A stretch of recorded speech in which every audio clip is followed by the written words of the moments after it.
Okay, so we're going to take a look at one final example that is quite a lot more involved than the previous ones, and it draws together pretty much everything we've talked about this lesson. So we have at time 0, a model boat A is at position 25 and is travelling with a speed of 4 meters per second in the direction of 3, -4. I am immediately wary of this, the fact that we're given a speed and a direction, because that's probably going to mean that the velocity vector, or the direction vector of the boat, is not 3, -4. Then we're given some information. X is east, Y is north, all distances in meters, just making sure that everything's set up correctly there. Okay, let's start out with part A. Find an expression for the displacement of A at time t. Okay, we know that the position of A is given by its starting position plus the velocity vector times time. Now, I'm going to put that in there. And then let's have a little think about this velocity vector. So we're given that it's going 3, -4. But we're also told it has speed 4. Now, we can find the magnitude of this velocity vector, or this direction, quite easily. The magnitude is 5. But we want it to have a magnitude of 4. So what we're going to do is we're going to take our direction, which has a magnitude of 5. If I divide that by 5, it's become a unit vector, and it has a speed of 1. I don't want it to have a speed of 1. I want it to have a speed of 4, so I'm going to have to multiply by 4. So all in, we're multiplying by 4/5. 4 to make it have a speed of 4, 5 to get rid of the speed of the magnitude it had. Okay, so I need to do 4/5 times 3 and 4/5 times -4. Okay, so there we go. That is our position vector of boat A. We're then given a position vector of boat B. All right. Show that the two boats do not collide. There's a couple of ways of doing this. The way we're going to do it is to use what we were talking about just earlier, the relative position, which is also going to come in handy for part C. So let's take a look at the relative position. You can calculate that as RA minus RB or RB minus RA. Both of them will tell you the relative position just from a different perspective. So RA minus RB, that is, RA is this.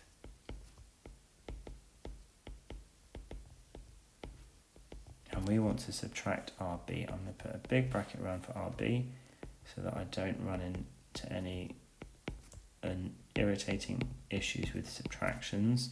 Okay, so I'm going to combine the position vectors. So 2, 5 minus 3, -2. 2 minus 3 is -1. 5 minus -2 is 7. So that's, if you like, the relative starting positions. I'm then going to combine the direction vectors or velocities. So 2.4 minus 2 is 0.4, minus 3.2 minus 1 is minus 4.2. Okay, so this gives us the relative position. If they are to collide, they have to have a relative position of 0, and that has to happen at a certain time. So let's take a look at the x direction.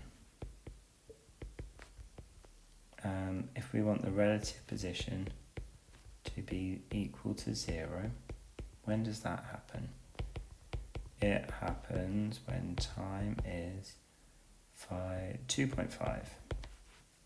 Okay, so at 2.5 seconds, they do have the same x position. Let's look at their y positions. Thinking about the y direction now. So let's take this 7 minus 4.2t.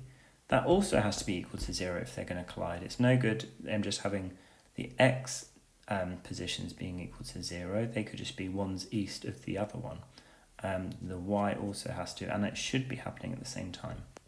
So 4.2 t equals 7. I feel like that should be, what is that? 1 2/3. 1.67. Okay, so it's not, they're not colliding.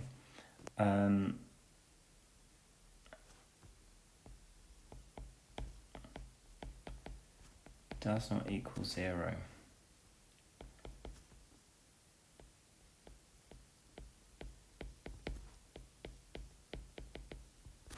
Okay, there's no collision. The times where the y and the x relative positions is 0 does not line up. Okay. Looking at part C, find the shortest distance between the two boats. This is the real reason why I started us off finding the relative position. We could, for part B, just have compared the x of boat A and the x of boat B, and then solved for time, and then done the same with the y. But we're going to be able to use what we've done in part B to help us out with part C. So find the shortest distance between the two boats. So we've got this relative position. So it's showing us what the displacement is from one boat to the other as time changes. If I want to find out the distance rather than the displacement, I just find the magnitude of this. So in order to find the magnitude though, I'm going to have to rearrange it slightly so that I make it into, I'm going to just join the x components together and the y components together,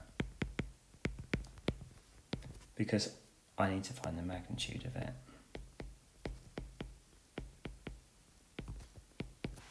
So this will find a function that shows us the distance between the two boats. So I'm using the distance formula, or the magnitude formula, with the x and the y.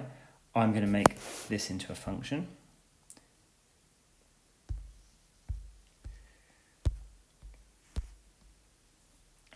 It was the square root of -1 plus 0.4 t squared plus 7 minus 4.2 squared. Oops, no, we need the squared outside the bracket. There we go.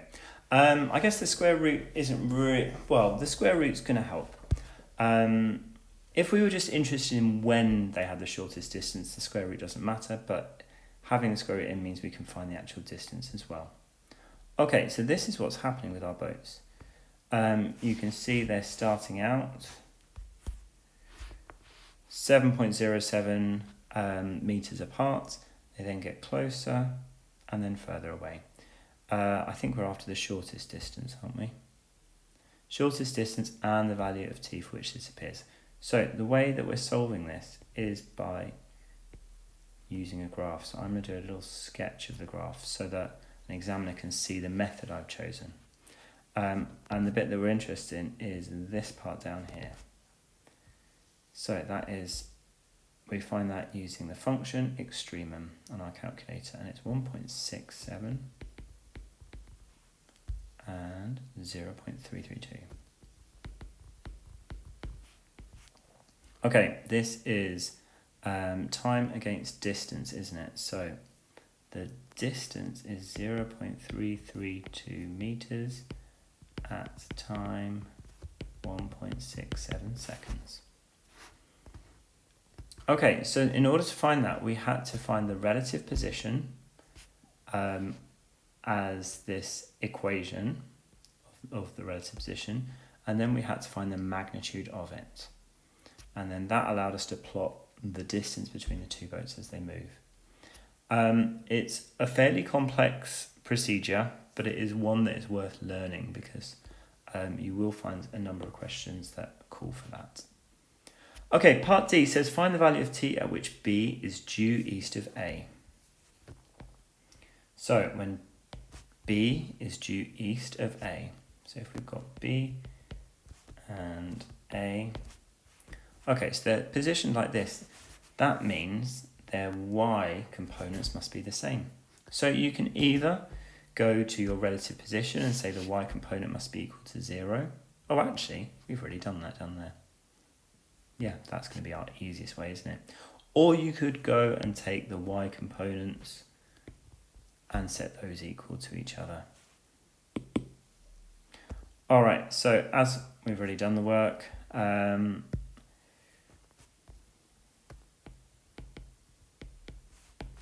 so it was 7 minus 4.2 equals 0, so t was 1.67 seconds. Nice. Okay, folks, well done for getting to the end of this. Please don't worry about doing any of the questions for now. I purely would like you to just try and get through all these notes as part of your homework. On Monday, we have a class. I think we have a class on Monday. Our next lesson, we will spend some time doing the homework, and it will be an opportunity to ask questions. As I said before, this paper 3 practice question we're going to save until after the October break. It will be our first look at a paper 3 question, but we need to devote some time to it, so we're going to save that for now. Okay, bye-bye, I'll see you next week.